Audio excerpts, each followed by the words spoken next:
La historia de este mundo está descrita en la Biblia. Hay guerra por aquí, guerra por allá. Hay inundación por aquí, hay terremoto por allá, hay incendio por aquí, hay seca aquí, hay mucha lluvia allá, hay delincuencia, hay marginalidad, hay violencia, hay injusticia. Y tú te desesperas, ¿qué viene ahora? ¿Qué va a suceder en este mundo? Si tú conocieras bien la palabra de Dios, tú no te atemorizarías, porque la Biblia dice palabra por palabra todo lo que va a suceder hasta la venida de Cristo. No tienes que tener miedo. El calentamiento global es una realidad, no puedes negar. El clima, pues todo lo que el hombre hace en esta tierra, está deteriorando la capa de ozono. Y cada vez más el clima se está calentando. Y los glaciares se están derritiendo. Y el nivel de los mares está aumentando. Eso es científico. Eso no es imaginación enfermiza de alguien. Y hay mucha gente que dice para el año 2050, 60, las ciudades que están ubicadas a las orillas, a la orilla del mar, desaparecerán con el aumento del mar. Pero la Biblia dice que este mundo no va a ser acabado por las tonterías del propio hombre. Este mundo va a acabar con la venida de Cristo. Pero si tú lees la palabra de Dios, tu corazón se va a llenar de esperanza. No vas a tener miedo. El COVID, ¿cómo sembró pánico el COVID? El COVID paró el mundo, paró las empresas, paró las escuelas, paró todo. Muchos pensaron, acabó, llegó el fin. La Biblia decía, no, eso no es el fin. Esos son los primeros dolores de parto, pero el fin viene. Y cuando tú conoces la palabra de Dios, tú miras al futuro con esperanza, con seguridad y con la confianza de que Dios está en el control de todo. Vamos a abrir el texto bíblico, Proverbios capítulo 1, versículo 33. Vamos a dejar el texto un momento ahí, o sacarlo tal vez porque quiero decir algunas cosas antes de eso.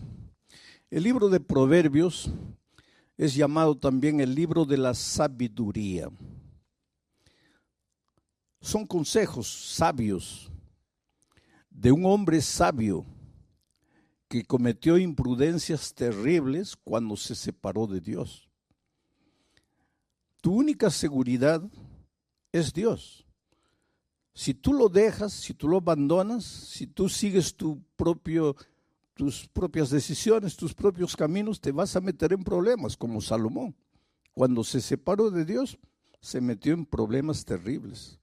Gracias a Dios, que si tú lees su historia, en la vejez se arrepintió y regresó a Dios.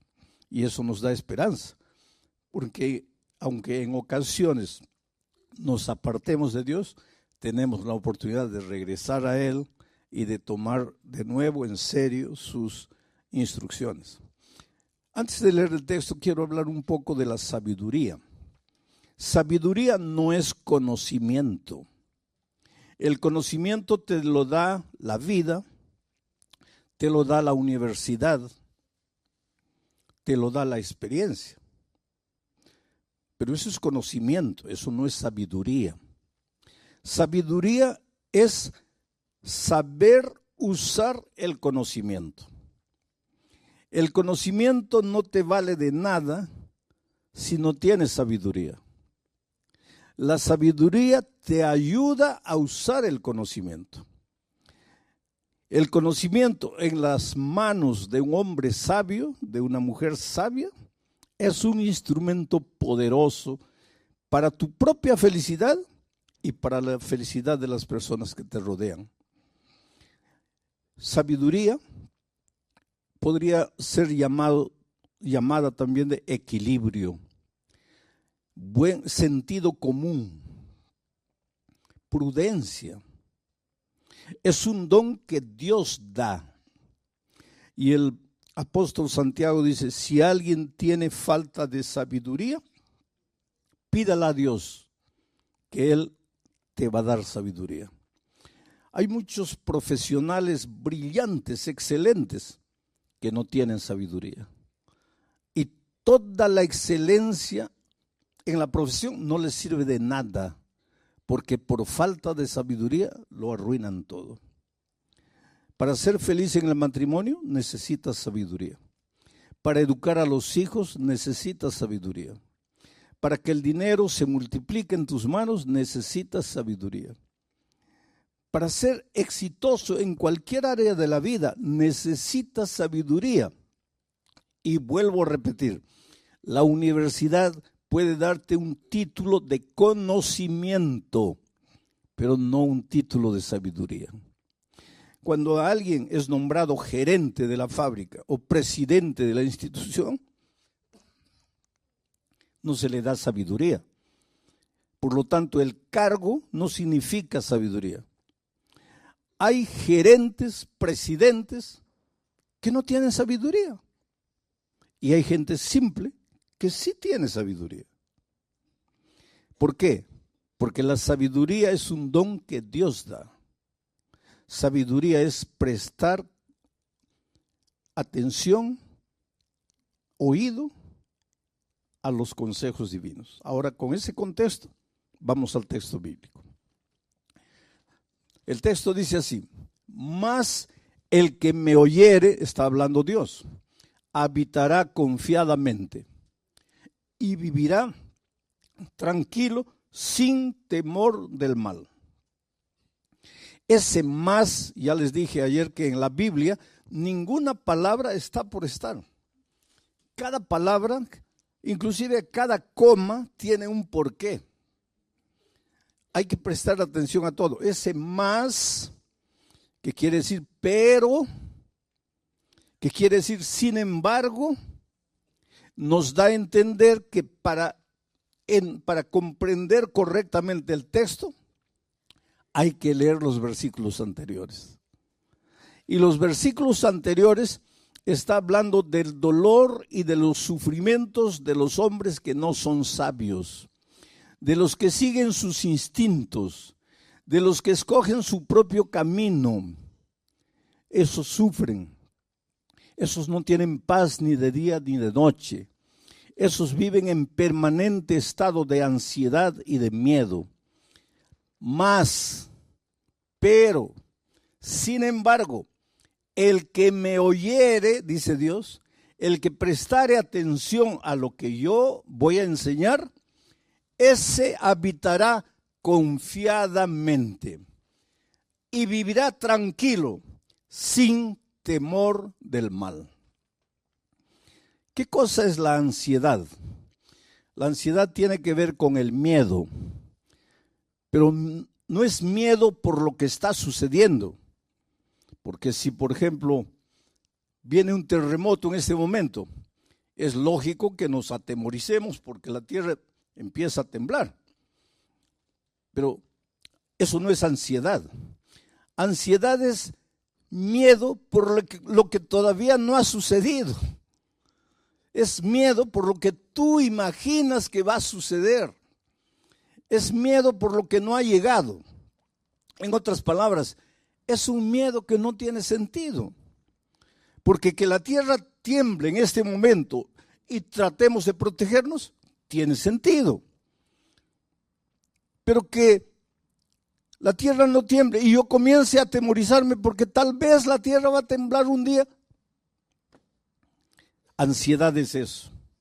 Miedo por lo que no ha pasado. Veo todas las estadísticas, los hogares se están separando, la gente ya no está llevando a serio el matrimonio y yo comienzo a tener ansiedad, miedo. Ay, ¿no será que mi matrimonio también se va a acabar? ¿Pero por qué? Porque las estadísticas dicen que los matrimonios están terminando. Yo voy a comenzar a tener miedo de algo que no ha sucedido. Y si ustedes se dan cuenta, en nuestra vida muchas veces nuestros temores no tienen fundamento. Nuestros temores se basan en suposiciones futuras, en lo que tal vez va a suceder. Entonces, ¿cuál es el consejo de Dios? Dice que si tú prestas oído a mi palabra, y aquí comienza el primer consejo, si me oyeres. Hoy día nosotros oímos a todo el mundo, ¿no? A través de las redes se inventaron los famosos fake news, ¿no? Le creemos a todo el mundo. Estás mal del hígado, cada uno te presenta un remedio, ¿no? Y pruebas uno, pruebas otro. Lo que tú no sabes es que el que coloca ese video ahí, él lo que quiere es jalar gente, porque cada persona que entra, que clica, le da algún centavito a él. Y hay gente que vive de eso. Y tú escuchas, pero nunca abres la palabra de Dios para escuchar lo que Dios dice. Le crees a todo el mundo, pero no le crees a la palabra de Dios, inclusive porque no la conoces. La palabra de Dios no falla. Dice, la hierba se seca, la flor se marchita, pero la palabra de Dios permanece para siempre. ¿Te acuerdas? Antes de 1492, la gente pensaba que la tierra era plana. La ciencia de aquellos tiempos decía que la tierra era plana. Tanto así que cuando tú ibas a la playa y un barco se iba y desaparecía, la gente y la ciencia pensaba que desaparecía porque había llegado al límite de la tierra y se cayó al abismo. Porque no había el concepto de tierra redonda. Hasta que apareció Cristóbal Colón con una idea loca. Y Cristóbal Colón dijo, no, la tierra es redonda. Y hubo una reina española que le creyó. Y entonces le ayudó financieramente a construir la Pinta, la Niña y la Santa María. ¿Se acuerdan? Y él fue. Y el 12 de octubre del año 1492 probó que la tierra era redonda. Y la ciencia abrió los ojos. Tienes razón, la tierra es redonda. ¿Qué año? 1492. 1492. Pero hasta el año 200 de nuestra era, el canon bíblico ya había sido cerrado. ¿Y sabes lo que la Biblia decía? Que la tierra es redonda. Y en 1492 la ciencia abre los ojos para decir que la tierra es redonda. Una cosa que la Biblia ya lo decía. Y eso es para decirte una cosa. La historia de este mundo está descrita en la Biblia. Hay guerra por aquí, guerra por allá. Hay inundación por aquí, hay terremoto por allá, hay incendio por aquí. Hay seca aquí, hay mucha lluvia allá. Hay delincuencia, hay marginalidad, hay violencia, hay injusticia. Y tú te desesperas, ¿qué viene ahora? ¿Qué va a suceder en este mundo? Si tú conocieras bien la palabra de Dios, tú no te atemorizarías, porque la Biblia dice palabra por palabra todo lo que va a suceder hasta la venida de Cristo. No tienes que tener miedo. El calentamiento global es una realidad, no puedes negar. El clima, pues todo lo que el hombre hace en esta tierra, está deteriorando la capa de ozono. Y cada vez más el clima se está calentando. Y los glaciares se están derritiendo. Y el nivel de los mares está aumentando. Eso es científico. Eso no es imaginación enfermiza de alguien. Y hay mucha gente que dice para el año 2050, 60, las ciudades que están ubicadas a las orillas, a la orilla del mar, desaparecerán con el aumento del mar. Pero la Biblia dice que este mundo no va a ser acabado por las tonterías del propio hombre. Este mundo va a acabar con la venida de Cristo. Pero si tú lees la palabra de Dios, tu corazón se va a llenar de esperanza. No vas a tener miedo. El COVID, ¿cómo sembró pánico el COVID? El COVID paró el mundo, paró las empresas, paró las escuelas, paró todo. Muchos pensaron, acabó, llegó el fin. La Biblia decía, no, eso no es el fin. Esos son los primeros dolores de parto, pero el fin viene. Y cuando tú conoces la palabra de Dios, tú miras al futuro con esperanza, con seguridad y con la confianza de que Dios está en el control de todo. Y Dios te ama y Dios está en el control de tu vida. Y si yo hubiera muerto con el COVID, yo siempre me preguntaba, porque yo siempre predico, enseño y digo que los cristianos no tenemos que tener miedo de la muerte. ¿Por qué?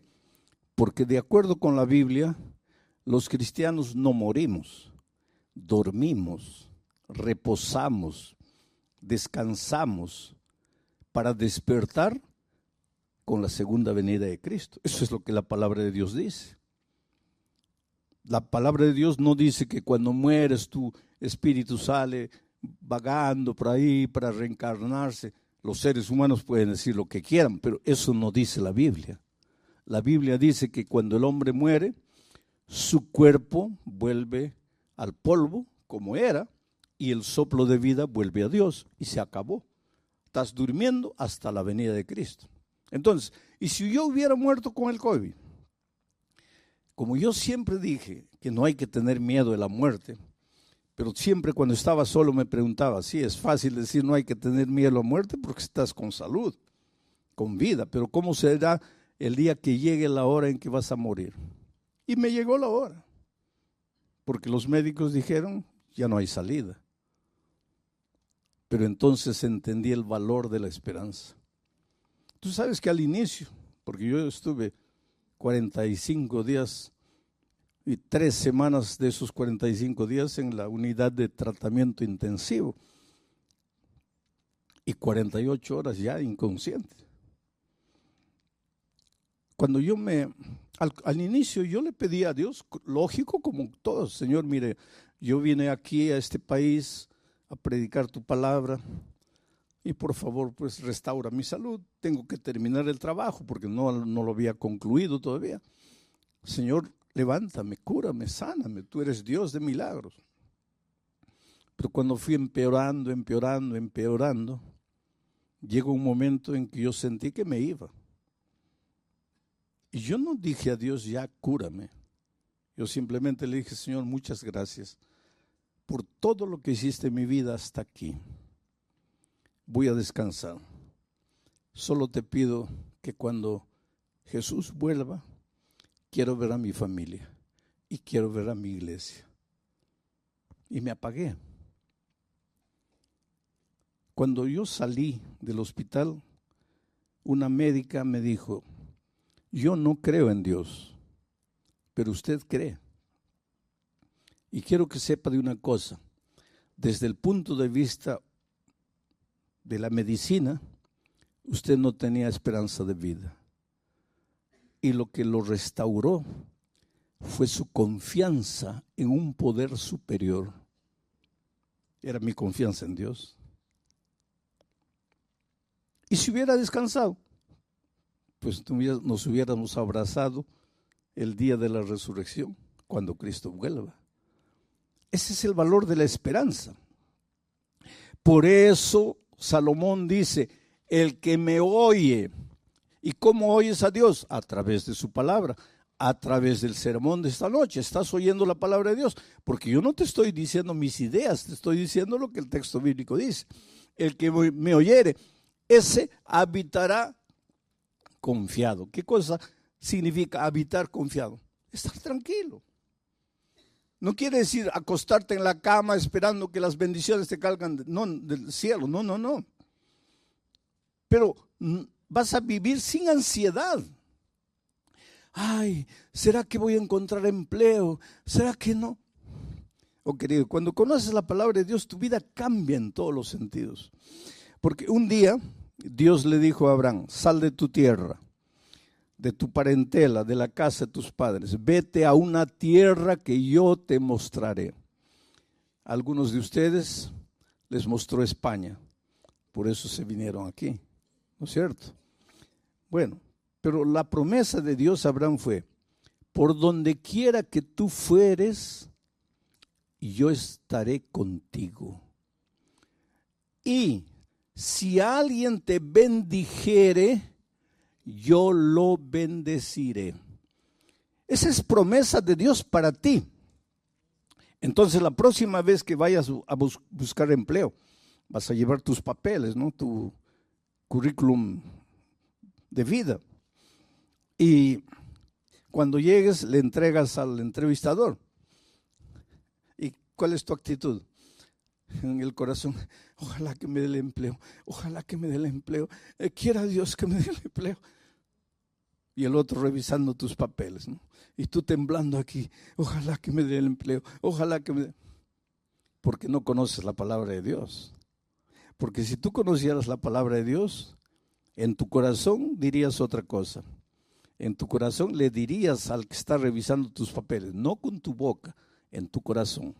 Tú le dirías: mira, para de mirar mis papeles, mejor dame el empleo, por tu propio bien, porque yo soy hijo de Dios, y Dios me ha dicho a mí que por donde yo vaya, Él me va a bendecir.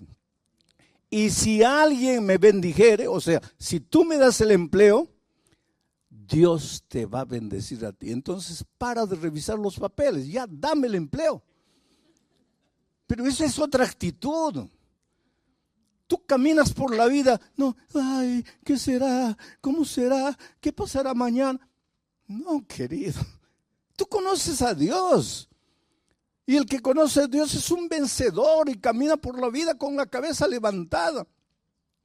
Y si no te dan el empleo, gloria a Dios. Pero pastor, ¿cómo gloria a Dios? Porque si no te dio el empleo de 1,200 euros, es porque Dios tiene para ti un empleo de 1,500. Y si tú te engolosinas con los 1,200, no vas a recibir los 1,500. Entonces, bendice a la persona y sigue tu camino, porque Dios te va a abrir puertas, porque tú no estás solo en este mundo, tú estás con Dios. Dios está contigo. Por eso Dios dice: mas el que me oyere. Por eso necesitas conocer la palabra de Dios.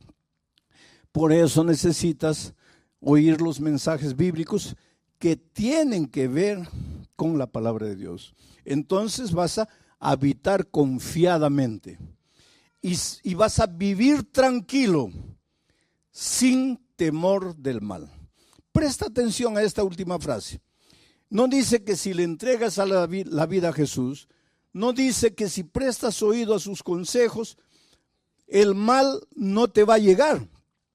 No dice. ¿Y sabes por qué? Porque Dios nunca te hizo la promesa de que si tú te entregas a Jesús, nada malo te va a suceder. Él nunca prometió eso. Por lo tanto, si un día la enfermedad llega a tu vida, si el desempleo llega a tu vida, por favor, no digas: oh Dios mío, te has olvidado de mí, yo soy tu hijo, ¿dónde está tu promesa? No, no, no. Porque Él nunca te prometió que en esta vida de dolor, en esta vida de miseria y de pecado, nunca vas a tener problemas. Él nunca te prometió. Lo que Él te prometió es que en medio de los problemas, tú vas a vivir seguro, tranquilo, confiadamente. ¿Por qué? Porque sabes que tienes un Dios todopoderoso que no falla.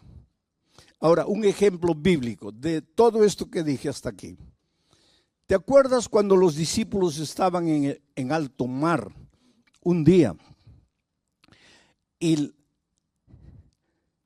el cielo se puso negro, negro, negro. Relámpagos y truenos. Y las olas gigantescas se levantaron y entraba el agua al barquito. Y el barquito ya iba a zozobrar. ¿Tú crees que los discípulos eran hombres frágiles? No, la mayoría de ellos eran hombres duros, forjados a la orilla del mar, en la pesca.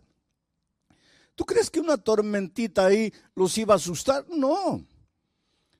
Pero, ¿qué dice la historia bíblica? Que ellos lucharon toda la noche. Y a la cuarta vigilia, ¿qué significa la cuarta vigilia?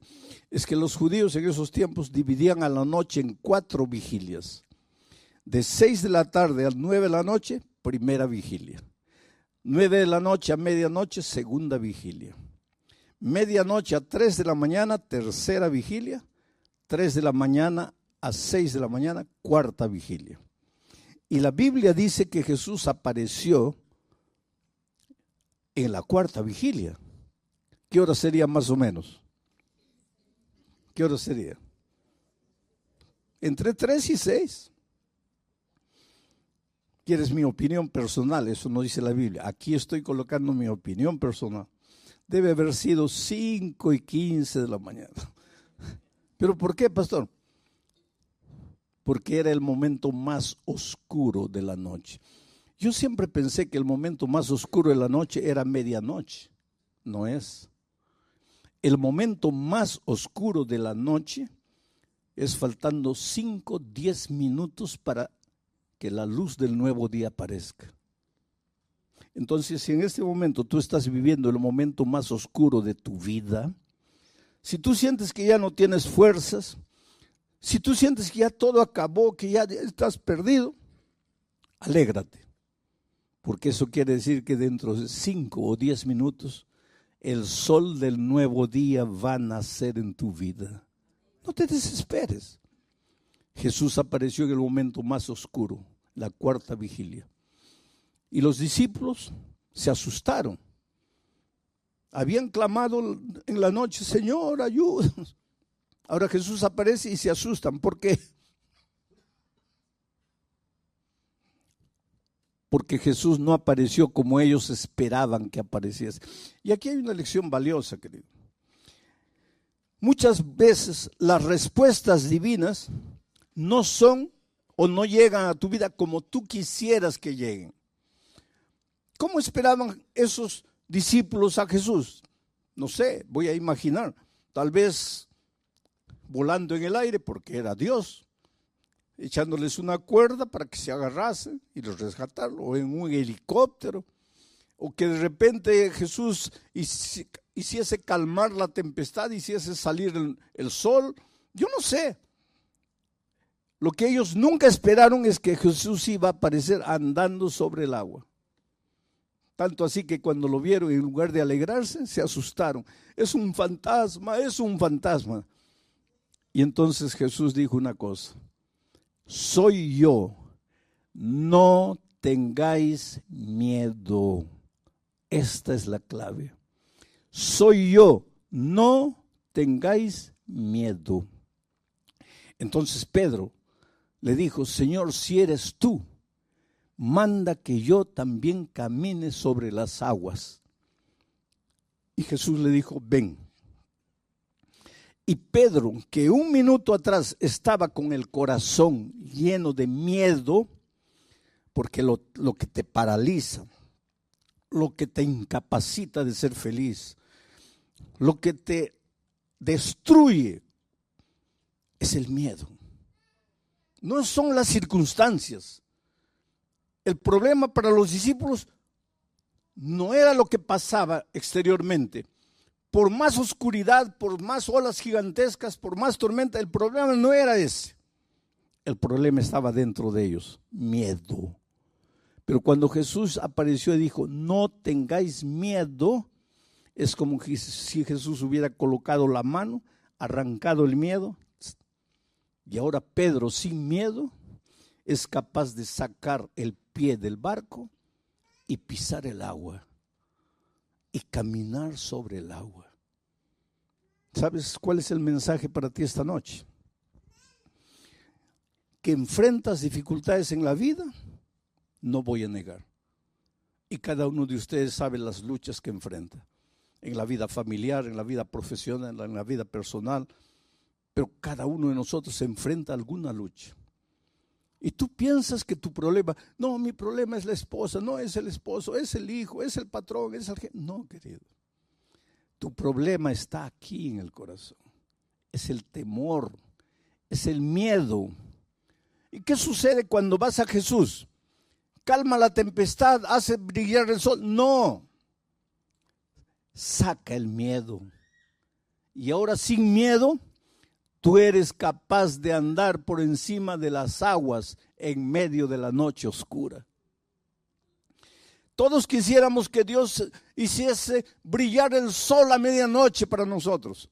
Esos son milagros. Y Dios es capaz de hacer milagros. Y los hace. Pero todos quisiéramos milagros. Pero el más grande milagro que Dios hace es curarte por dentro. Porque el mejor instrumento para resolver tus problemas eres tú mismo, pero curado del miedo. Ahora tú con tu corazón lleno de ansiedad, lleno de temor, esperando un milagro, nada va a cambiar. Jesús no viene para colocar un adhesivo encima de la llaga. Jesús viene para limpiar la llaga de verdad y colocar mertiolate o alcohol. Y tú gritas de dolor. Tú preferirías un band-aid. Jesús no coloca band-aids. Jesús cura de verdad. Aunque la curación de Jesús te duela y te haga llorar, pero te va a curar de verdad. Y esta noche tú puedes volver a la casa feliz. Mira otra promesa más del Señor Jesucristo en el siguiente texto. Estas cosas, dice Jesús, os he hablado. ¿A través de qué? De esta palabra. Estas cosas os he hablado para que en mí tengáis paz. En el mundo donde trabajas, en tu barrio, en la lucha diaria, tendrás aflicción. Pero no tengas miedo. Confiad. Yo he vencido al mundo. En este mundo vas a encontrar dificultades, pero no tengas miedo, porque si estás conmigo, tu corazón va a estar lleno de paz. Y con tu corazón lleno de paz, nada va a ser capaz de destruirte. Que venga la noche oscura, que vengan las tormentas, los truenos, los relámpagos, las olas. Con Cristo tú eres capaz de caminar por encima del mar. Y esto no es teoría. Esto es vida práctica. Porque yo he encontrado gente destruida. Estaba una vez en Santa Cruz de la Sierra, Bolivia. Y como todas las noches hago una invitación. Y dije, la primera noche, ¿cuántos quieren aceptar a Jesús como su Salvador? Y no terminé de hablar. Un borrachito se levantó allá atrás y vino tambaleando, completamente ebrio. Vino tambaleando. De tal manera que el público se reía. Porque todos imaginaban ese pobre hombre embriagado, no sabe ni lo que está haciendo, pero él venía. Y llegó aquí, cabello largo, olía mal, porque cuando las otras personas llegaron cerca, muchos respondieron, algunos discretamente se comenzaron a apartar porque no podían soportar el olor. Evidentemente no se bañaba, era un hombre de la calle, un ebrio. Vino ahí. La segunda noche yo, cuando llegó el momento de la invitación final, dije, esta noche voy a pedir que se levanten los que no se han levantado las otras noches. ¿Quién es la primera persona que quisiera levantarse? Y el ebrio aparece ahí de nuevo. Y ahora el público se rió con más ganas, porque lógicamente está tan ebrio el pobre que no ha entendido que si te levantaste anoche ya no te levantes hoy. Pero él llegó ahí llorando y mucha gente vino. La tercera noche dije, Los que han venido las otras noches, adelante, ya no vengan. Esta es una invitación para quien no se ha levantado las otras noches. Y yo en mi corazón pensé, ahorita aparece el ebrio de nuevo. ¿Quién es la primera persona? Y el ebrio no apareció. Y la siguiente noche no apareció. Y la otra noche no apareció. Y yo pensé, bueno, ya no vino más. El viernes en la noche hice un llamado para el bautismo. ¿Por qué una persona se bautiza? Porque cuando te bautizas, eres sepultado en las aguas. Allí muere el viejo hombre y el que sale de las aguas es un hombre completamente nuevo. Has nacido en Cristo. Entonces el bautismo no es una ceremonia, es un pacto de fidelidad con Cristo. Y muchos se bautizaron. Pero cuando hice el llamado para el bautismo, la primera persona que se levantó y vino fue un hombre que tenía una Biblia así en el pecho. Vino aquí adelante. Estaba con una camisa blanca, un pantalón jeans, bien cortadito el cabello. Se notaba que se había echado gomina, ¿se acuerdan de eso? Que se echaba en el cabello. Bien peinadito y lloraba, lloraba y lloraba. Yo lo miré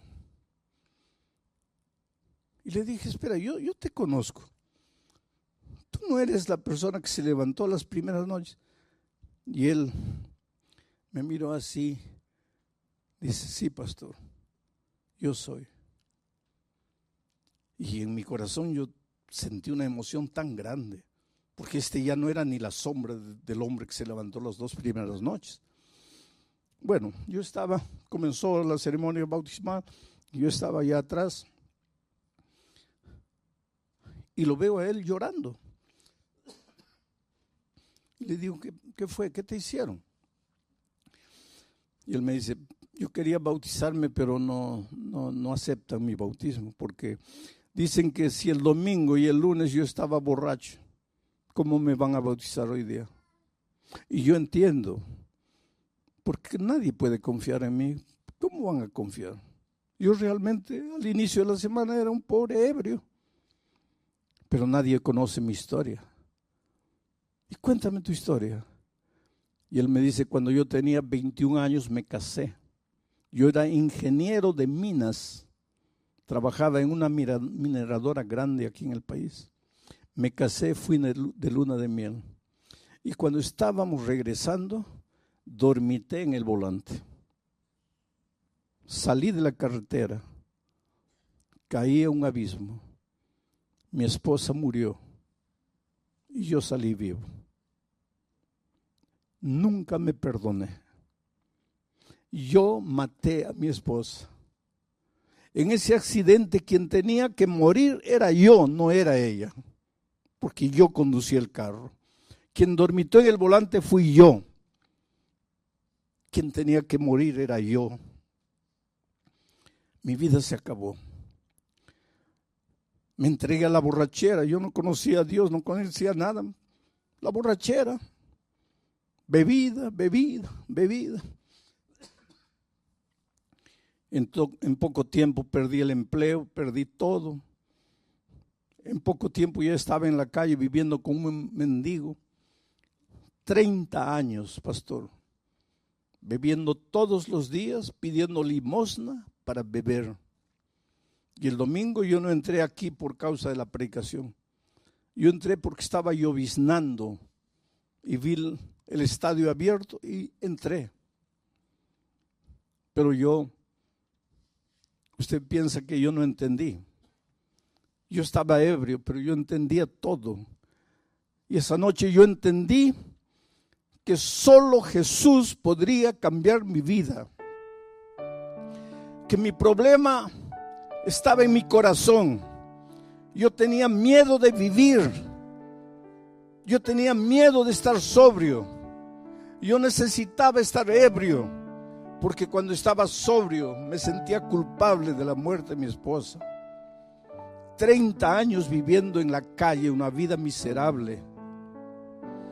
¿Usted cree que yo no le entendí cuando la segunda noche usted dijo, los que han venido anoche no vengan? Yo le entendí. Pero ¿sabe por qué me levanté? Porque la primera noche después de salir, después de haber venido, después de haber aceptado a Jesús, fui y continué bebiendo. Entonces la segunda noche yo dije, mi decisión de anoche no vale porque yo volví a beber.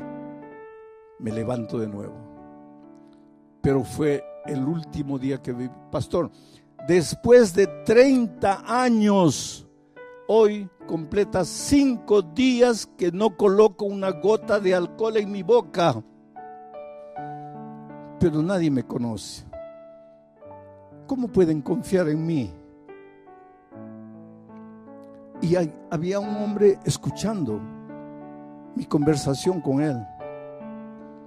Y él se acercó llorando y dijo así: perdóname, yo fui el que dije que no te podías bautizar, pero es que yo no conocía tu historia. Por favor, ven conmigo. Y se bautizó. Tú me puedes decir, ¿cómo pueden bautizar a un hombre que el inicio de la semana estaba ebrio? Pero es que tú no conoces el poder de Dios. 5 años después volví a Santa Cruz de la Sierra a hacer una campaña evangelística en ese mismo coliseo. Y el pastor me estaba llevando y afuera había un hombre con un walkie-talkie y una linterna dando instrucciones. Cierren la puerta ya porque ya está lleno. No, abran la puerta aquí. El pastor acaba de llegar, abran la puerta. Un líder. Y el pastor me dice, ¿sabes quién es él? ¿Te acuerdas? No. Es el ebrio que se bautizó hace 5 años. Hoy día es un líder de la iglesia. Eso es lo que Dios hace. Te cura por dentro. Y una vez curado por dentro, tú eres capaz de andar por encima del mar. Nada te destruye. Te pueden condenar, te pueden juzgar, te pueden decir lo que quieran. Tú serás un victorioso porque Dios está contigo. Es por eso que tengo que hacerte la misma invitación de todas las noches. Y voy a repetir lo que dije en Bolivia. Si te levantaste anoche, ya no te levantes hoy. Pero si no estuviste anoche, o si estuviste anoche pero no te levantaste, mi invitación es para ti. ¿Quieres venir aquí adelante y decirle, Señor, saca el temor de mi corazón, saca la ansiedad, saca el miedo, cúrame, ayúdame a ser un vencedor en medio de las dificultades? No te pido que saques las dificultades de mi vida, te pido que me hagas fuerte para vencer las dificultades.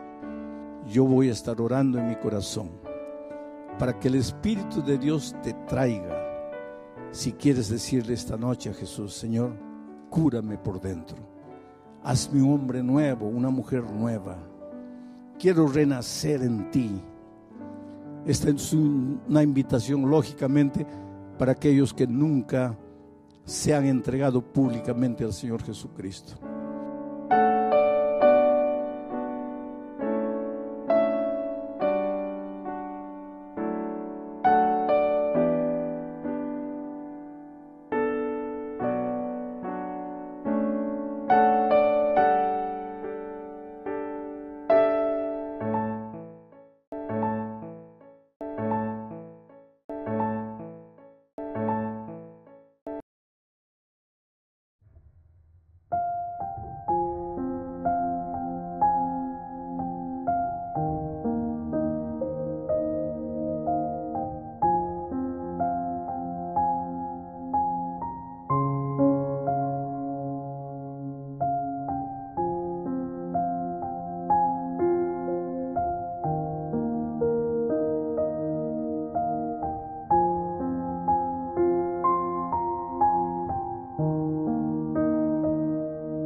Hola querido, cuando Dios estableció el matrimonio en el jardín del Edén, jamás pensó que estos consejos bíblicos fueran para salvar el matrimonio, porque el matrimonio no necesitaba de salvación.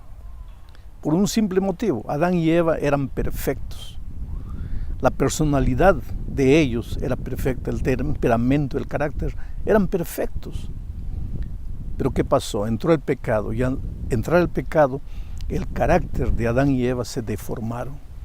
Hoy día nosotros cargamos personalidades deformadas.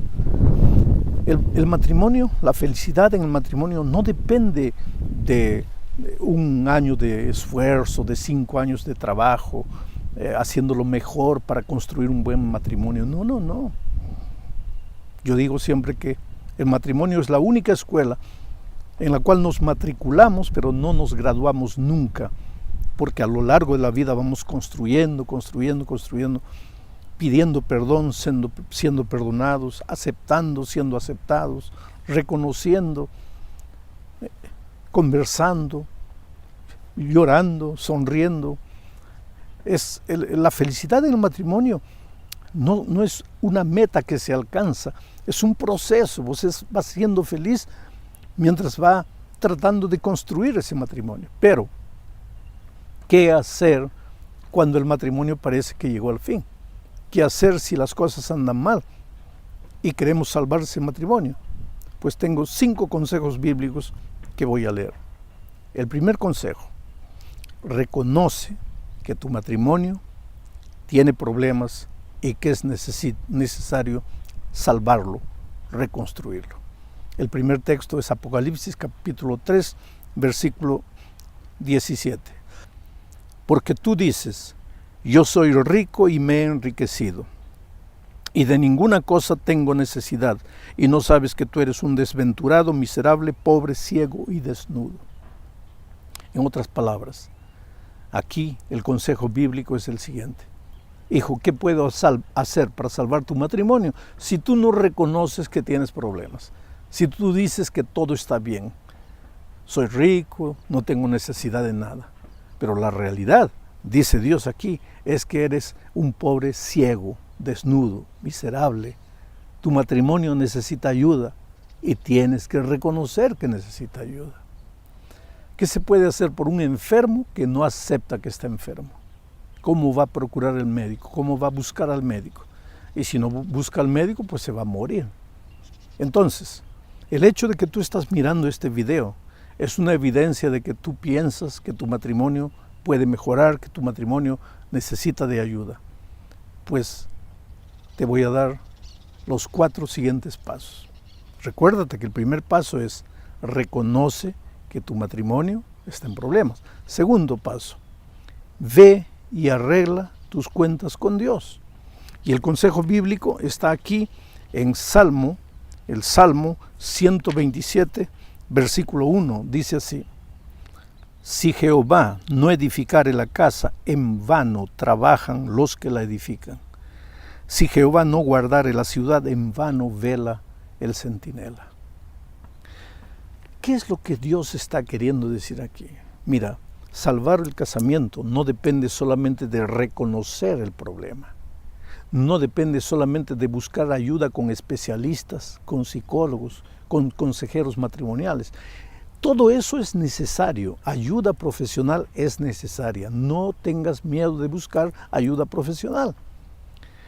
Pero salvar el matrimonio no depende solamente de eso, ni siquiera solamente de tu esfuerzo, de tu buena voluntad, de tu disciplina propia, de las promesas o de las decisiones que tomes. Salvar el casamiento depende de Dios. Si el Señor no edifica la casa, en vano trabajan los que la edifican. Quiere decir, tienes que arreglar primero tu vida con Dios. ¿Sabes por qué? Porque una vida sin Dios es una vida sin paz. En la medida que tú te distancias de Dios, te alejes de Dios, tu corazón va perdiendo paz, te llenas de angustia, de sentimiento de culpa, de complejos, de traumas. Ahora, con ese corazón sin paz, ¿cómo piensas construir un casamiento feliz, un matrimonio feliz? Pero ¿qué sucede cuando tú vas a Dios? Ahí sucede lo que Pablo dice en Romanos 5:1. Justificados pues para con Dios tenemos paz, paz. Dios arranca el miedo de tu corazón, el orgullo, la soberbia, la terquedad, la magua, el resentimiento, el rencor. ¿Y qué coloca? Coloca paz. Ahora en paz con Dios, estás en paz contigo mismo. Y estando en paz contigo, puedes estar en paz con tu esposa o con tu esposo. ¿Cómo puedes tú arreglar las cosas en paz con tu cónyuge si tú personalmente estás en guerra interior? Un alma herida, un corazón desesperado, angustiado, un corazón lleno de rabia. ¿Cómo puede salvar un matrimonio?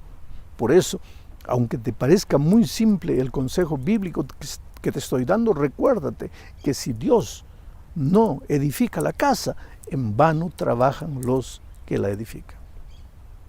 Tercer consejo bíblico.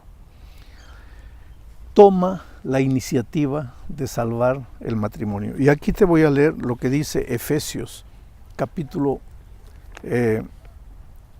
4, versículo 26. Dice así: airaos, pero no pequéis, no se ponga el sol sobre vuestro enojo. Toma la iniciativa de salvar ese matrimonio. No dejes que la otra persona tome la iniciativa. Pero ¿qué sucede? Pablo en este texto está diciendo que a veces tú observas que tu esposo o tu esposa hacen algo que no te gusta. Dicen algo que te hiere. ¿Y qué pasa contigo? Te quedas en silencio y guardas, hasta que llega un momento en que no puedes más. Explosionas. Y querido, explosionar en la hora de la rabia no arregla nada, solo destruye las cosas. Si tú observas tu propia experiencia, habrás notado que si tú hablaras las cosas cada día, Pablo dice, no se ponga el sol sobre vuestro enojo. Si tú hubieras hablado, tratado de arreglar las cosas cada día, no estarías viviendo el momento dramático, triste que estás viviendo hoy. Pero dejas acumular las cosas y cuando hablas, solo hablas para llorar, para gritar, para quejarte, para sacar la rabia y el resentimiento que ya no estás pudiendo soportar dentro del corazón, y en esas condiciones pues no puedes arreglar nada, solo empeoras la situación. Ahora, toma la iniciativa tú, pero no lo hagas en tono de súplica, ni lo hagas en tono de soberbia, en tono agresivo, porque si tú vas a conversar agrediendo, pues no se arregla nada. En segundo lugar, si tú vas a conversar suplicando, humillándote, yendo por bajo, tampoco vas a arreglar nada. Porque te digo una cosa, ningún matrimonio se construye de uno. Todo matrimonio necesita ni siquiera 2 personas, 3 personas, Cristo, pero ya hablamos de eso. Ahora tú y tu esposo. Ambos necesitan dialogar y este es el cuarto consejo que te doy. Conversa con tu cónyuge. El consejo bíblico está aquí en Amós capítulo 3 versículo 3. Dice así: ¿andarán 2 juntos si no estuvieren de acuerdo?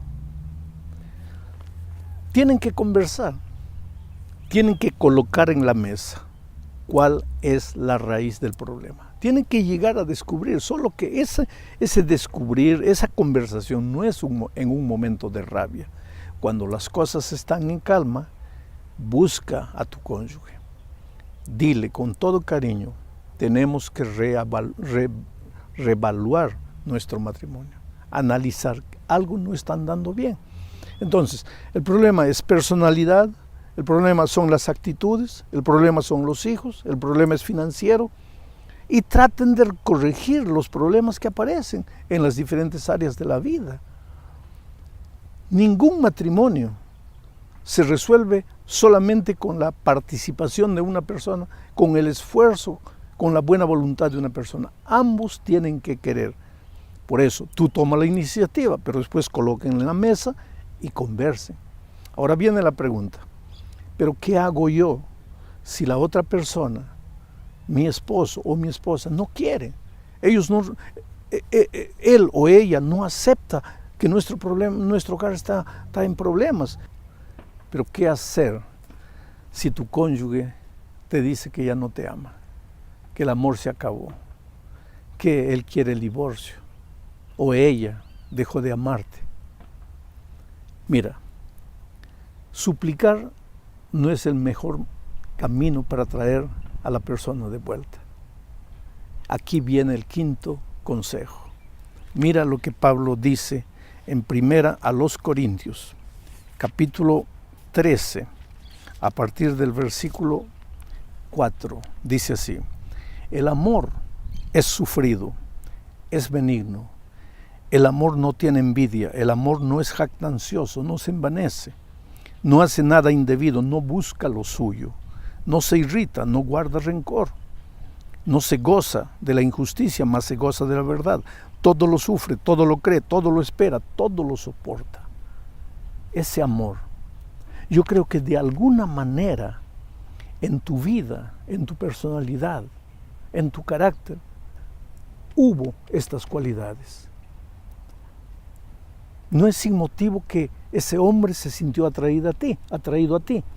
No es sin motivo que esa mujer se sintió atraída a ti. Pero ¿qué pasa? A veces los dramas de la vida, los problemas, las dificultades, hacen que te vayas olvidando de ti mismo. Te descuidas físicamente, emocionalmente, espiritualmente. Estás tan absorto con las dificultades y los problemas de la vida que te olvidas de Dios.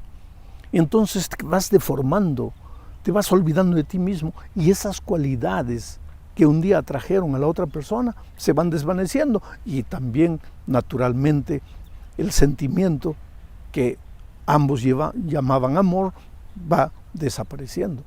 Por lo tanto, en lugar de ir y querer arreglar el problema en ton de súplica, en ton de humillación, levanta la cabeza, va a Dios, pídele que te ayude a recuperar lo que eras tú, que te reconstruya, que te cure por dentro. Comienza en silencio a ser la persona que eras. Entonces la otra persona va a mirar para ti y va a sentirse atraída de nuevo. Pero ¿qué pasa? Tú lloras, tú gritas, tú protagonizas episodios a veces de nerviosismo, te sientes abajo, en la tierra, te arrodillas, te suplicas, te quejas. Así no se salva ningún matrimonio. Por eso, querido, 5 pasos, 5 consejos bíblicos para salvar el matrimonio. Primero, reconoce que estás en problemas, que tu matrimonio tiene problemas, porque si no, pues no vas a buscar ayuda. Segundo, busca a Dios, porque Él tiene que curarte por dentro, colocar paz en tu corazón para resolver los problemas. Tercero, toma la iniciativa. No esperes que la otra persona tome, porque tal vez la otra persona nunca la va a tomar. Cuarto, conversen, coloquen en la mesa los puntos, descubran la raíz del problema. Y quinto, vuelve a ser la persona que eras, vuelve a conquistar a la otra persona. Ahora, Dios es Dios de imposibles. Cuando todo te parece perdido desde el punto de vista humano, cuando cree que ya no hay solución, esa es la oportunidad de Dios. Ora, ora y ora. Tú te asustarías con la cantidad de personas que han salvado su matrimonio gracias a la oración. Dios es capaz de hacer maravillas. Si sacó agua de la roca, si abrió el mar rojo, si hizo caer maná del cielo, ¿por qué no puede salvar tu casamiento? Y si resucitó a un cadáver que ya estaba en estado de putrefacción como Lázaro, ¿por qué no puede salvar tu casamiento? Ve a Dios, coloca tu vida en las manos de Dios, suplica de Él el milagro y después espera con fe en el nombre de Jesucristo. Que Dios te bendiga.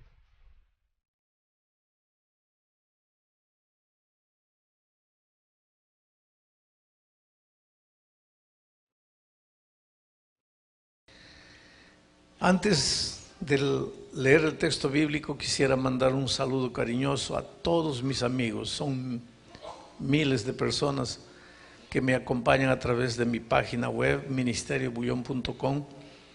Y también el mensaje esta noche está siendo transmitido por la página de la iglesia y por mi página. Y yo sé que hay gente en Europa, en los 5 continentes del mundo en este momento ligados, a pesar de la diferencia del horario. Y esta semana voy a predicar una serie nueva, Jesús, la plenitud. Hoy día, mañana y pasado mañana voy a predicar Jesús, la expresión de Jesús cuando dijo, yo soy el camino. Ese es el tema de esta noche. Yo soy la verdad. Ese es el tema de mañana. Yo soy la vida. Ese es el tema de pasado mañana.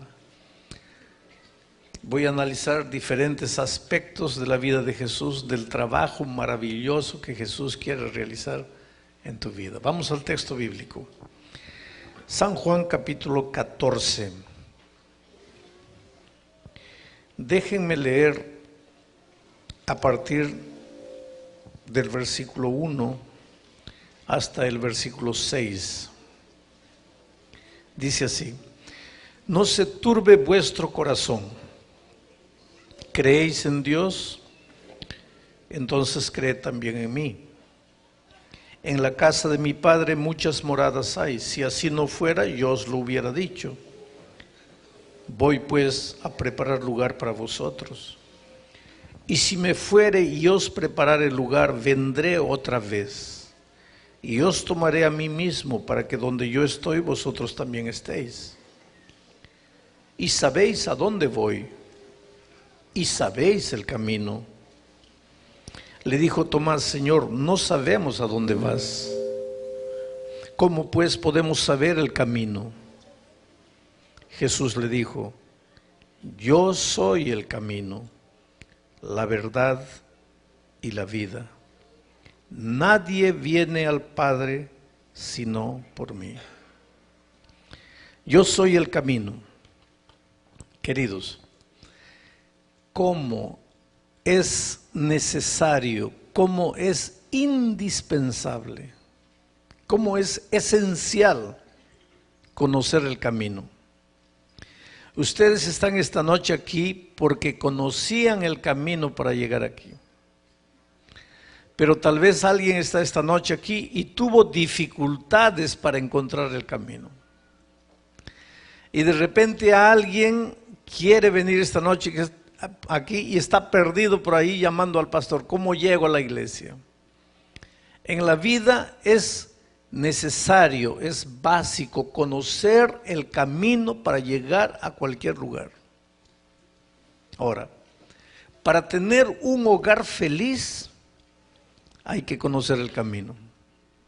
Para tener una vida financiera próspera hay que conocer el camino. Para tener hijos y que esos hijos crezcan saludables, orgullos de la patria, de la sociedad, de la iglesia, de la familia, hay que conocer el camino. Para tener buenas relaciones humanas y vivir bien con los vecinos, con el jefe, con el patrón, con el empleado, con la esposa, con el esposo, hay que conocer el camino. Para todo hay que conocer el camino. Para todo hay una manera de hacer las cosas. Hay una manera correcta y hay muchas maneras equivocadas. Yo conozco gente que trabaja de mañana hasta la noche y sin embargo son personas fracasadas. Nada les da resultado. Parece que cuanto más trabajan, menos las cosas funcionan en la vida. Yo conozco personas que se casaron soñando en tener un hogar feliz.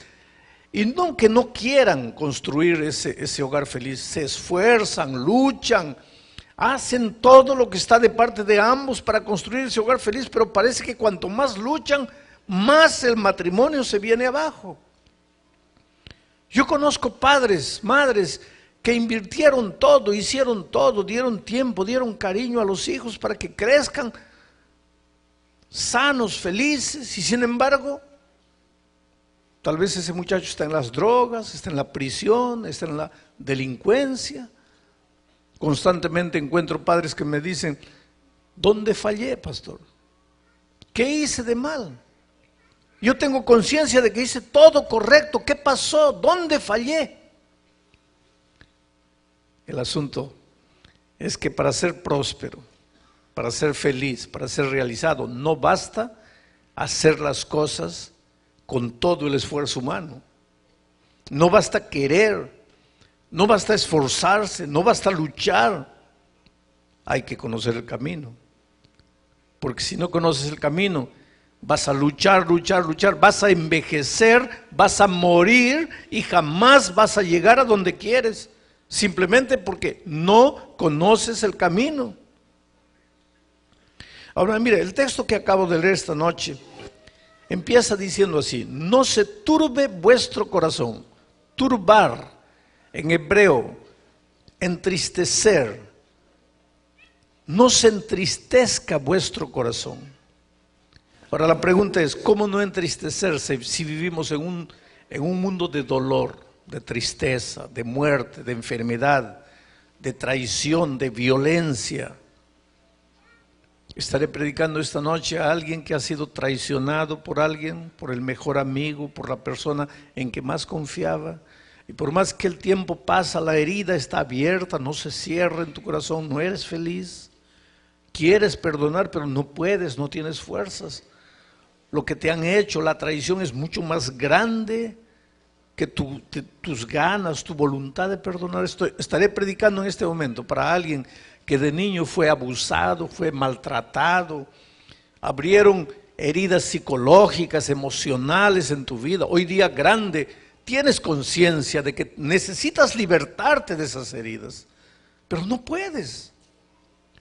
No te das cuenta y las heridas sangran y no te dejan ser feliz.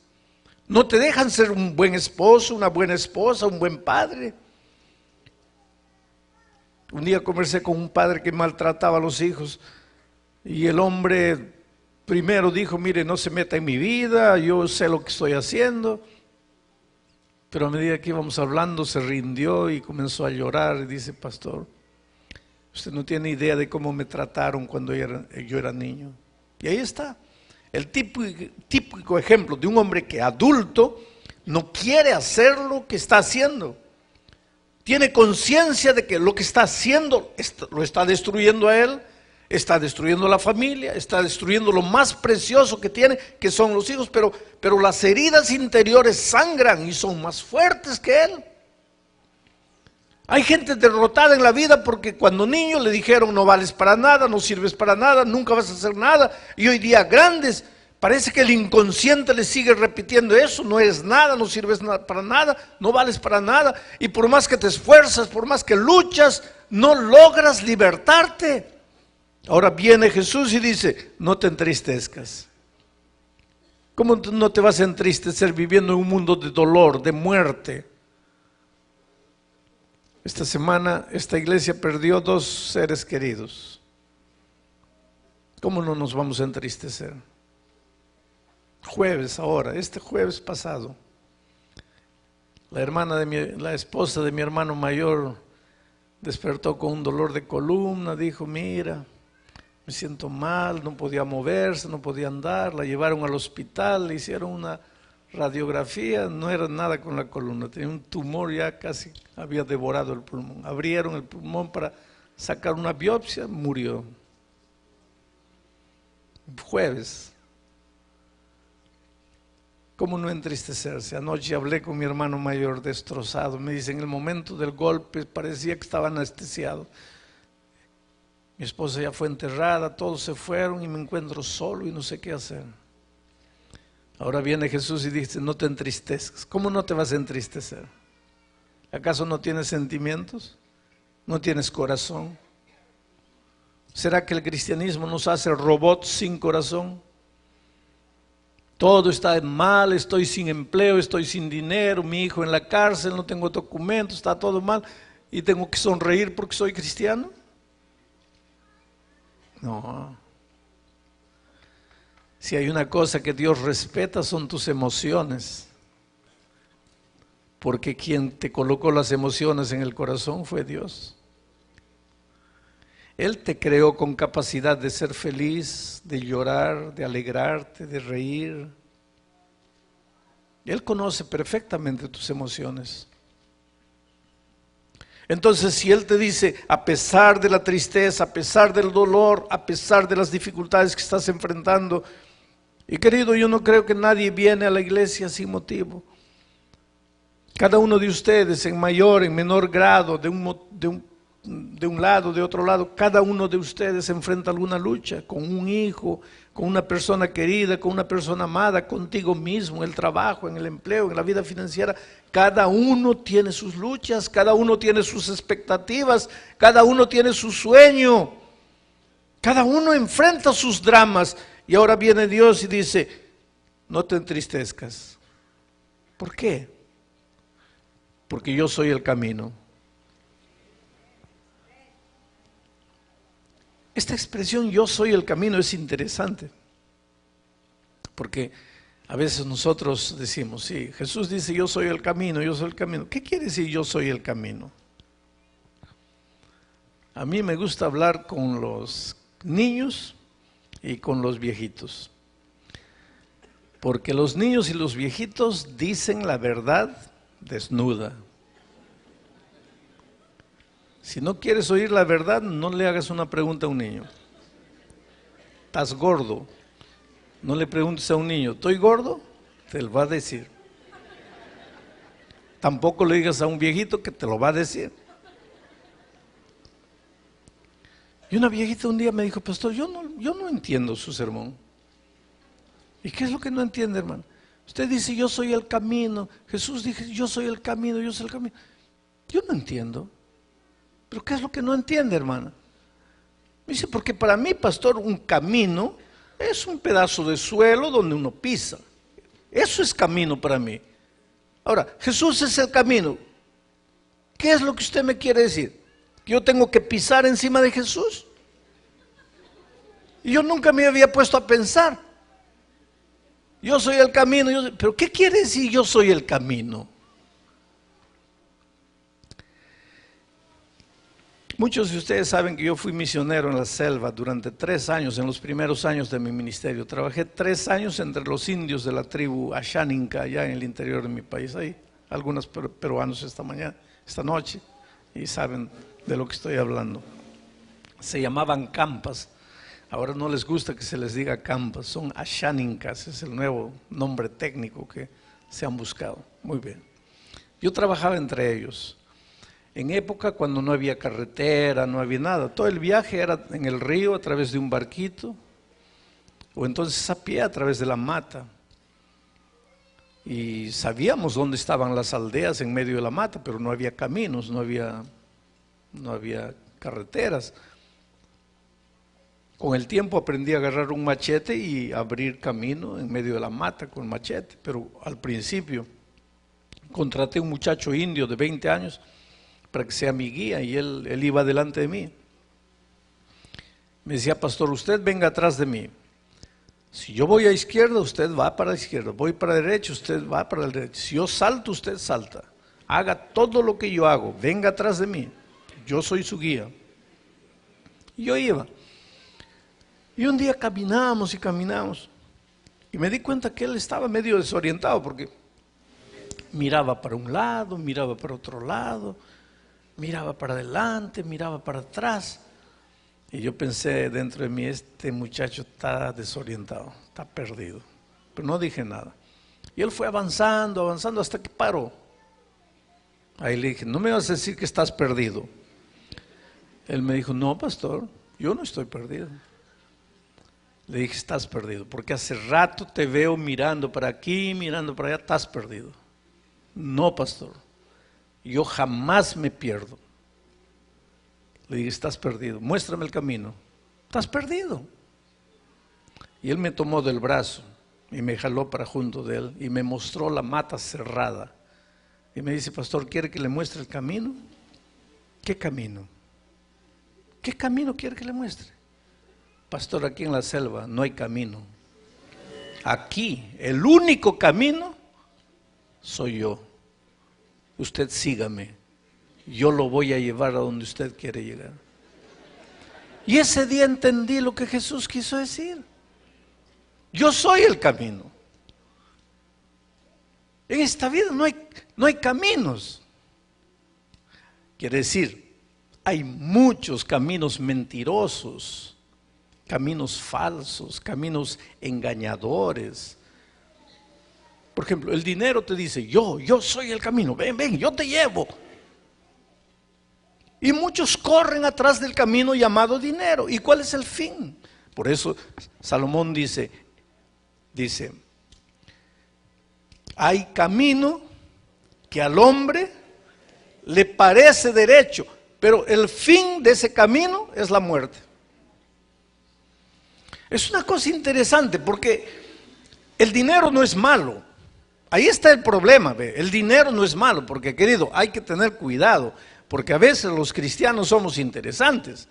Hay muchos cristianos que dicen así, al cristiano el dinero no le tiene que importar, el dinero, para quien ha entregado su vida a Cristo, el dinero es lo de menos. ¿Cómo que el dinero es lo de menos? ¿Cómo que el dinero no tiene que importarte? Anda mañana al supermercado a comprar y a la hora de pagar en la caja, dime si el dinero no es importante.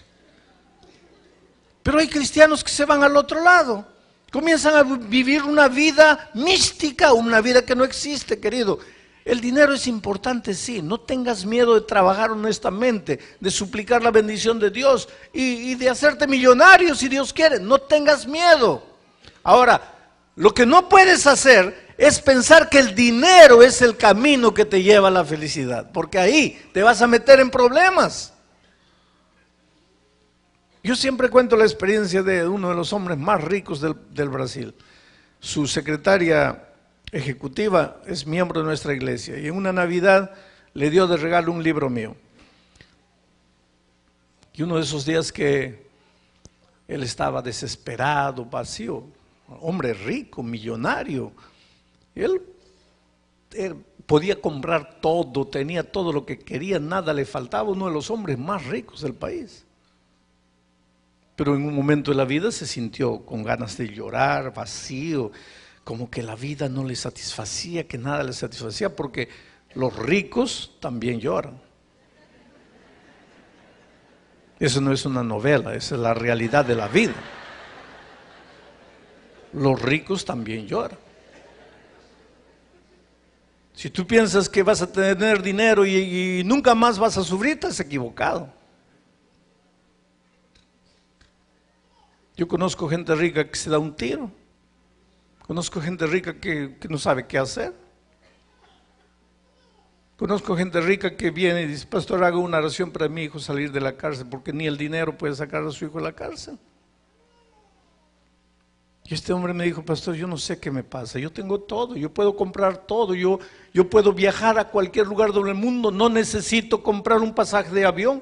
Yo llamo mi propio avión, mi propio piloto que me lleve a donde yo quiero.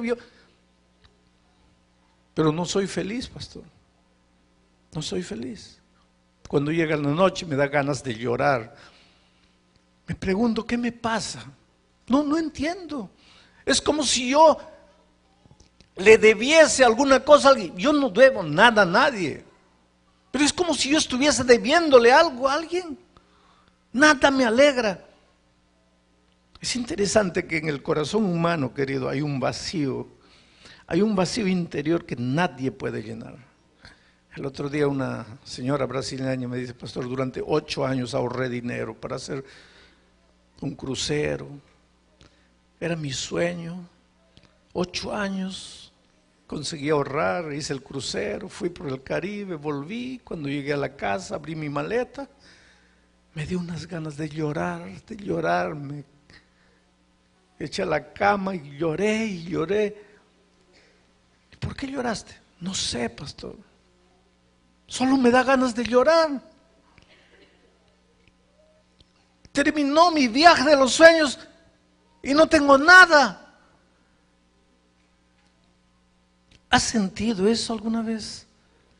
Esperas tanto las vacaciones, terminan las vacaciones y no te quedó nada. Esperas tanto la fiesta de matrimonio del hijo. El hijo se casa, es una fiesta linda, terminó todo, solo te da ganas de llorar. ¿Qué pasa?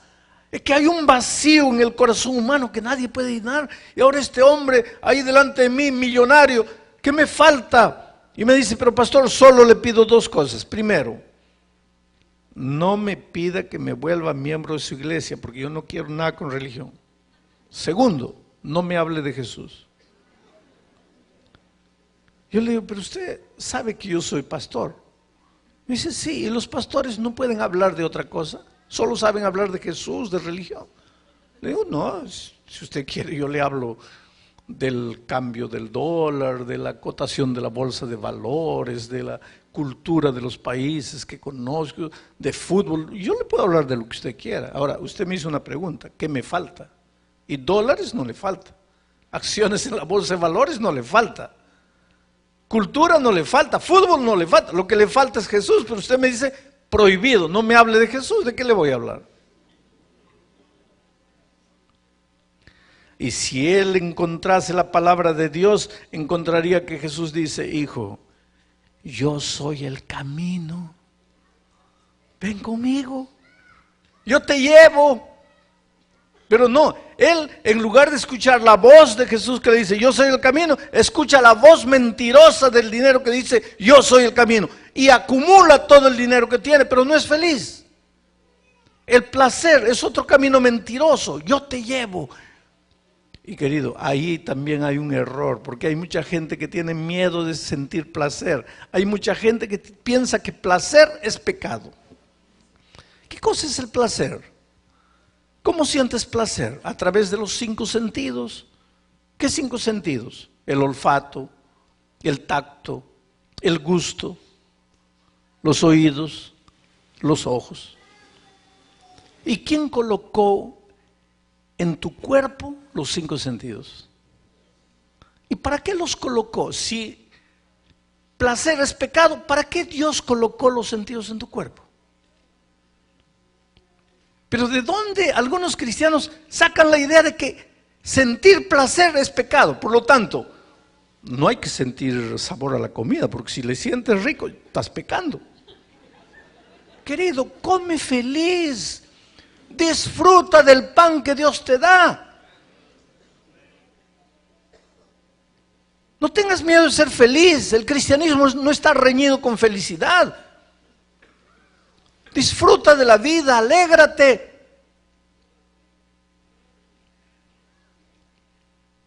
Ahora, lo que es peligroso es olvidarte de Jesús y correr atrás del camino del placer. La búsqueda desesperada de placer, placer, placer, placer, placer. Y tú puedes acumular todo el placer del mundo, porque el placer por el placer en sí te lleva a la locura, a la desesperación, al vicio, a la depravación, al vacío.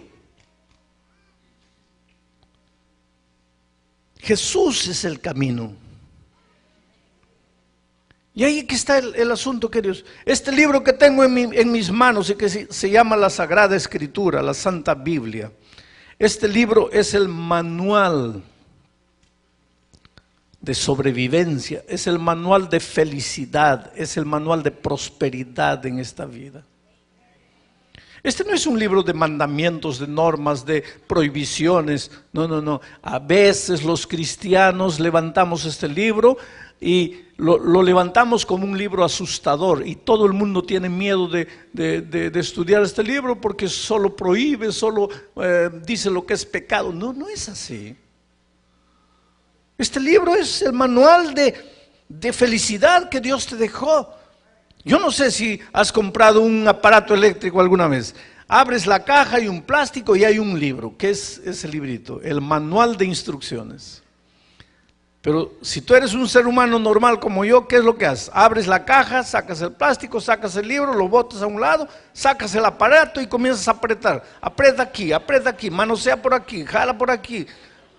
Y funciona. Gracias a Dios que funciona. ¿Y para qué está el librito ahí? Nadie le hace caso al libro.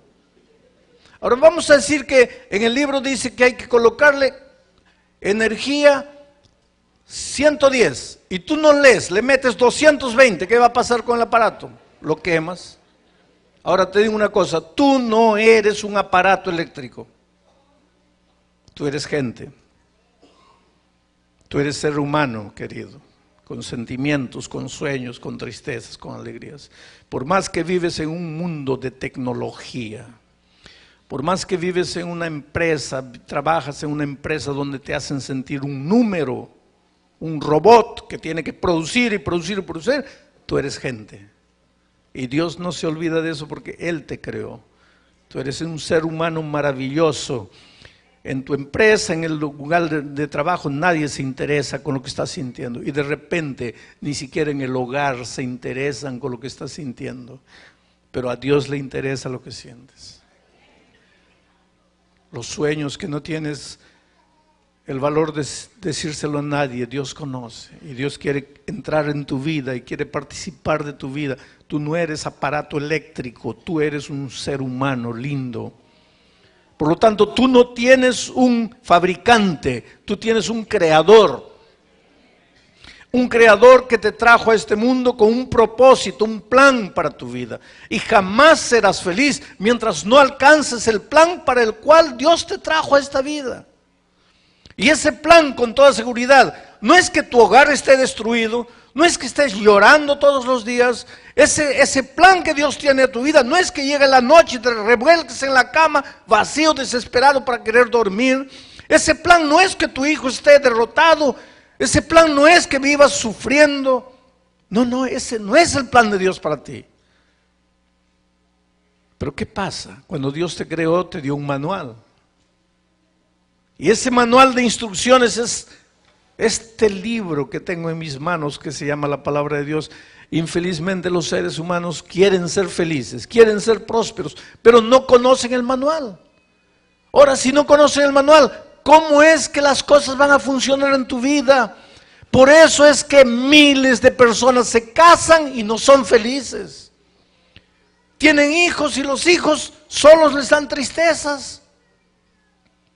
Por eso es que miles de personas se enloquecen, se quitan la vida o se entregan al abandono, a la mediocridad y no tienen más ganas de vivir porque no conocen el manual.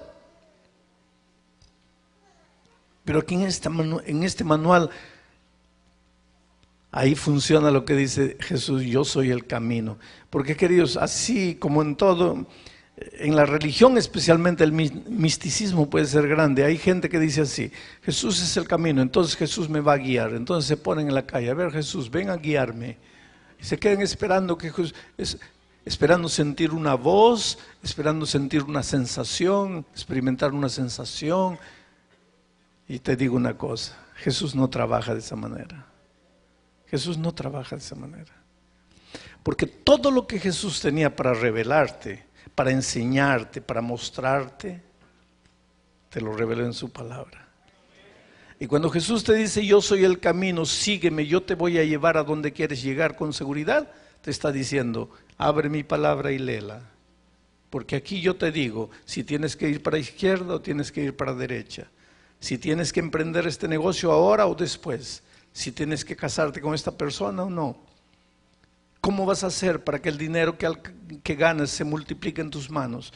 ¿Cómo vas a hacer para tener buena salud? Todas las instrucciones para una vida feliz están en la palabra de Dios. Yo soy el camino. Pero, querido, cuando Jesucristo dijo: yo soy el camino, te estaba invitando a una relación, a una vida de comunión personal con Cristo. Y aquí viene lo más bonito de la noche.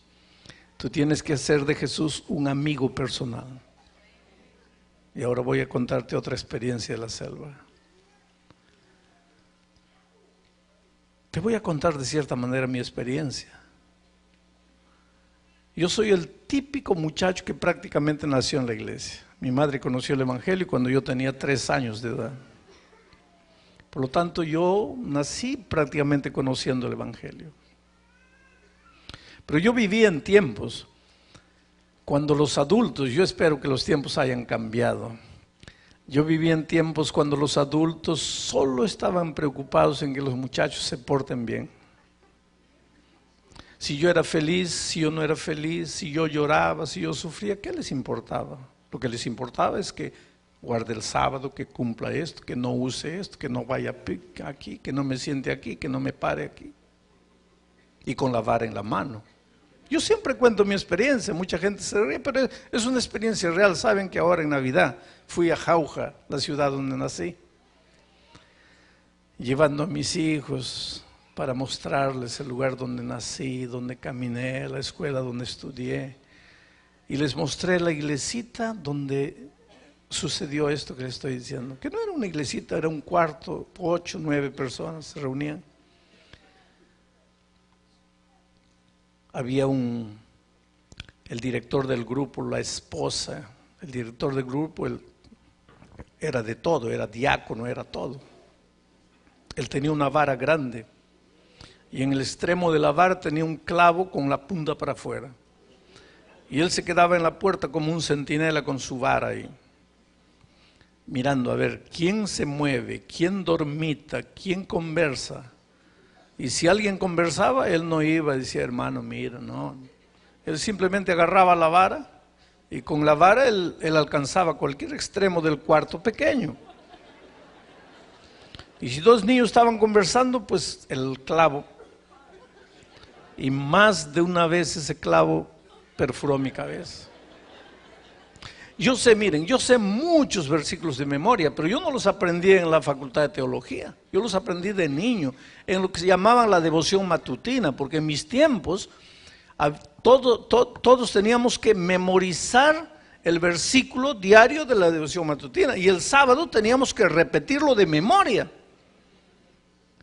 Y si un niño no podía repetir los 7 versículos, la esposa de ese viejito tenía ortiga en la mano y pasaba ortiga en la boca del que no sabía repetir. Fue así que aprendí la Biblia casi de memoria. Y había un lema en esos tiempos: la letra con sangre entra. Entonces, queridos, miren, yo era obediente, andaba en los caminos, cumplía todo, seguía todo, guardaba todo. Y la iglesia quedaba feliz, qué feliz. Y decía, no, ese niño cuando crezca va a ser pastor porque guarda todo, sigue todo. Ahora, ¿quién le interesaba lo que pasaba en mi corazón? A nadie le importaba eso. Porque ellos solo estaban preocupados en que no vaya, no haga, no coma, no. Pero en mi corazón había una revuelta así. Yo pensaba, cuando crezca yo me voy de aquí. Quiero saber nada de la iglesia. Pero cuando crecí descubrí otra tragedia. Pues yo me había vuelto una especie de perrito amaestrado. Yo jamás me iría de la iglesia. Yo me quedaría en la iglesia para siempre. Me habían enseñado eso. Pero yo no era feliz. Con 16 años empecé a hacer la facultad de teología. Y ahora mi corazón me decía, si alguien tiene que cumplir todo, eres tú, porque vas a ser pastor. Pero dentro de mí aquel vacío, aquellas ganas de muchacho, de ir para aquí, de ir para allá, de conocer esto, de conocer aquello. Con 20 años me dieron mi primera iglesia, pastor de una iglesia con 20 años. Yo les digo a mis hijos que yo no tuve juventud, porque yo pasé de la adolescencia a la adultez, ya era pastor de iglesia. Tenía que ser el ejemplo de mi iglesia. Pero mi corazón vacío. Yo predicaba, el evangelio trae felicidad, el evangelio es gozo, es alegría. Y cuando llegaba a la casa me preguntaba, ¿y dónde está ese gozo? ¿Y dónde está esa alegría? Pero tenía que predicar que el evangelio, esa es la tragedia de muchos cristianos, queridos. Porque el cristiano a veces sabe todo lo que no debe hacer. No debe hacer esto, no debe hacer aquello, no debe hacer, no debe. El cristiano también sabe todo lo que debe hacer. Debe hacer esto, debe hacer aquello, debe. La tragedia del cristiano es que lo que sabe que no debe hacer, por más que se esfuerza para hacer, no hace. Y lo que sabe que debe hacer, por más que se esfuerza para hacer, no hace. Y después tiene que cantar un corito que dice, somos un pequeño pueblo muy feliz. Y solo falta el diácono con la vara en la mano. A ver, di que eres feliz, porque eres cristiano, tienes que ser feliz. Pero querido, nadie es feliz porque me dicen que tengo que ser feliz. O soy feliz o no soy feliz. No es con la vara que se hace feliz a las personas. La felicidad brota de dentro, del interior. Yo no tenía. Y no tenía por qué. Porque yo no tenía a Cristo. Yo tenía la iglesia, yo tenía las normas, yo tenía la doctrina, pero yo no tenía a Cristo. Porque a mí nadie me enseñó a amar a Jesús. A mí me enseñaron a tener miedo de Dios. Y por miedo se puede obedecer, pero no se puede ser feliz. Yo soy el típico muchacho que nunca hizo nada de malo por miedo, pero tampoco podría decir que era feliz. Pastor de iglesia. El primer año yo era soltero, predicaba, hermanos, el evangelio trae felicidad. Terminaba mediodía, los hermanos me decían, vamos a almorzar para la casa. Yo me iba para mi casa solo, me acostaba, miraba al techo. Me daba ganas de llorar. Dios mío, ¿qué me pasa? No soy feliz. ¿Qué me pasa? El segundo año de mi ministerio tuve el valor de hacer algo. Metí la mano al bolsillo, saqué mi credencial de pastor, fui a mi presidente y le dije, mira, te devuelvo la credencial, no quiero ser más pastor. Es interesante la actitud de mi presidente porque él se levantó, salió detrás de la mesa, fue, cerró la puerta de la oficina, jaló su silla, se sentó a mi lado, me miró ojo en ojo y me dice, ¿tienes algún pecado escondido? Y yo le dije, mira, nunca pensé decir lo que te voy a decir, pero sabes que yo quisiera tener un pecado escondido. Porque si yo tuviese un pecado escondido, por lo menos yo sabría por qué no soy feliz. El problema es que no, estoy bien, pero no soy feliz. ¿Y cómo voy a seguir siendo pastor si no soy feliz? No puedo, me voy, no quiero ser más pastor. Y Dios usó a ese hombre porque él me dijo, mira, calma, espera un año más, te voy a mandar a la selva. Allá en la selva, solo, con la naturaleza, con los indios, te vas a encontrar. Y yo fui. Yo no necesitaba encontrarme conmigo mismo. Yo conmigo todos los días me encontraba.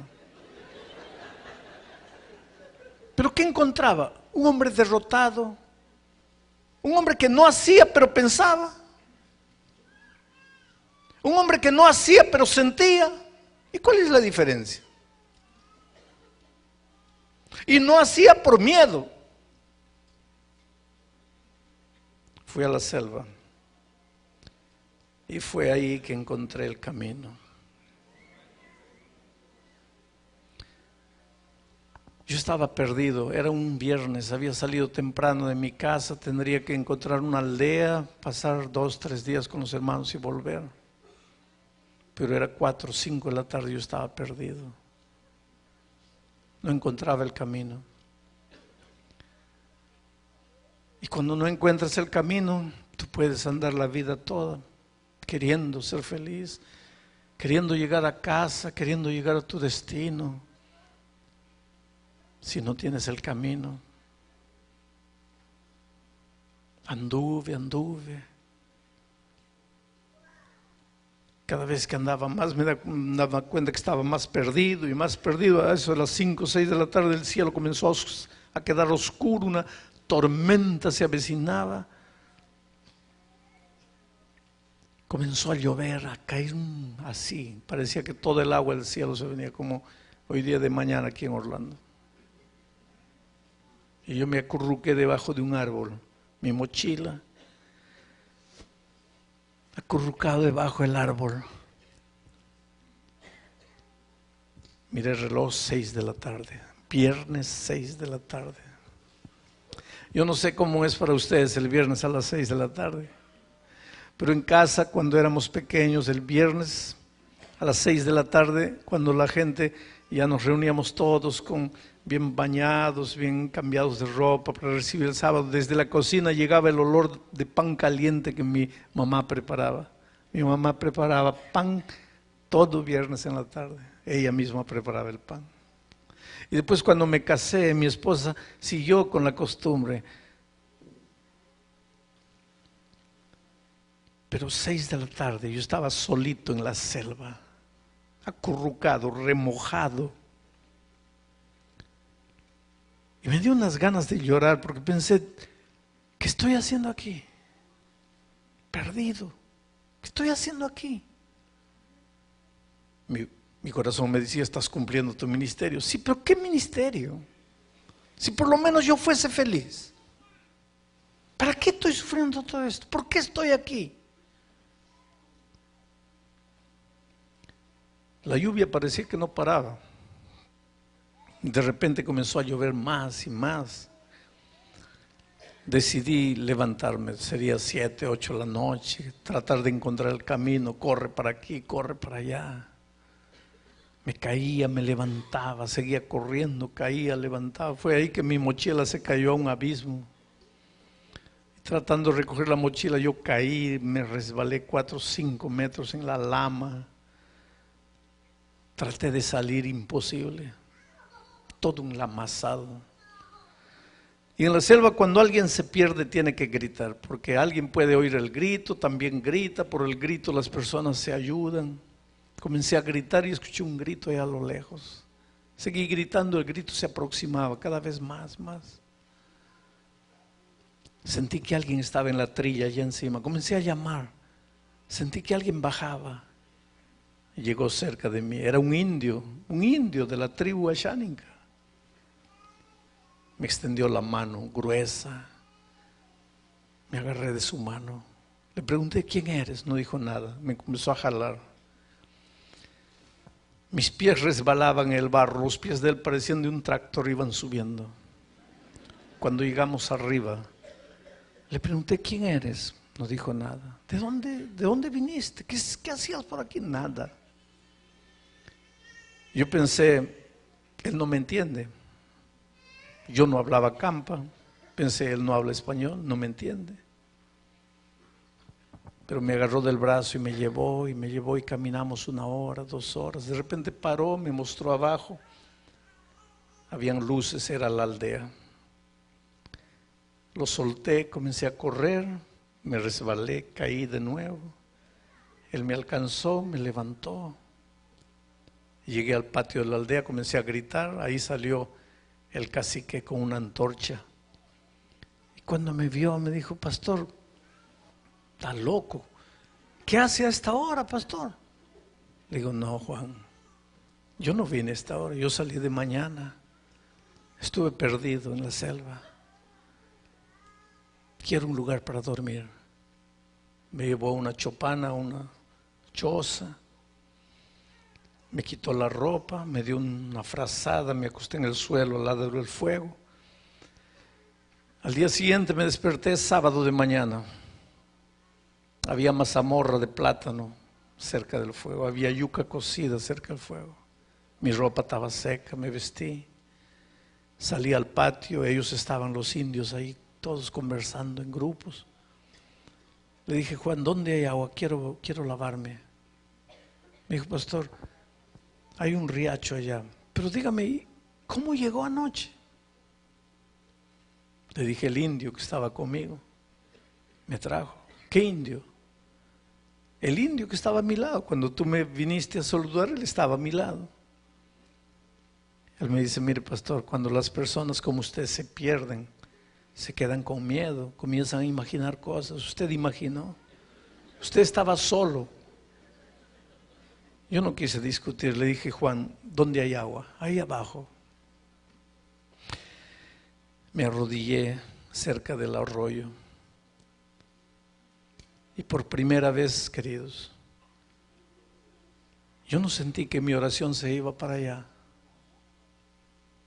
Por primera vez en la vida sentí que mi oración venía aquí. Alguien estaba a mi lado. Yo nunca vi a Jesús, yo nunca lo toqué. Yo no cuento esta historia por el aspecto místico de la historia. No quiero que salgas diciendo que yo vi un ángel. Puede haber sido un ángel, puede haber sido un indio de verdad. Yo no cuento la historia por eso, yo cuento la historia porque aquella noche yo entendí la gran verdad de la vida. Que cristianismo no es estar solo en la iglesia, no es conocer solo la doctrina, no es cumplir, no es guardar, no es seguir. Eso cualquiera lo hace, eso no es ser cristiano.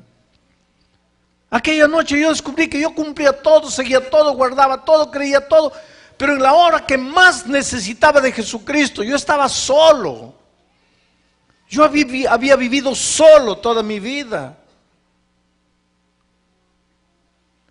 Y aquella noche entendí que cristianismo es salir de la mediocridad de ser apenas un buen miembro de iglesia y tener un Dios personal. Mi Cristo, yo me admiro de David cada vez que dice mi Dios, mi salvación, mi Dios. No dice Dios, dice mi Dios. Y querido, tú solo habrás llegado a encontrar a Jesucristo como tu Salvador, como el camino de tu vida, el día que tú digas mi Señor, mi Dios, mi Jesucristo. Y mi Jesucristo infelizmente no te sirve a ti. Tú tienes que llegar a descubrir tu Jesucristo, tu experiencia. Y a veces es en el dolor, es en la derrota, es en las lágrimas, es en el fracaso. Cuando mi dominio propio ya no funcionó, cuando mi fuerza de voluntad no vale, cuando mi moralismo barato no me lleva a nada, cuando me encuentro en la soledad de mi cuarto, derrotado, fracasado, que descubro la necesidad de tener mi Dios, mi Cristo. Y mientras no hayas llegado a esa experiencia, no has descubierto lo que es la vida cristiana. A veces yo camino por las grandes ciudades manejando un carro y paro en un semáforo y de repente miro al lado y veo que el conductor del otro vehículo me mira sonriendo. Yo sé por qué sonríe. Es que me ve hablando solo. Y él debe pensar, ese está loco. Yo sé con quién hablo. Yo sé quién está a mi lado.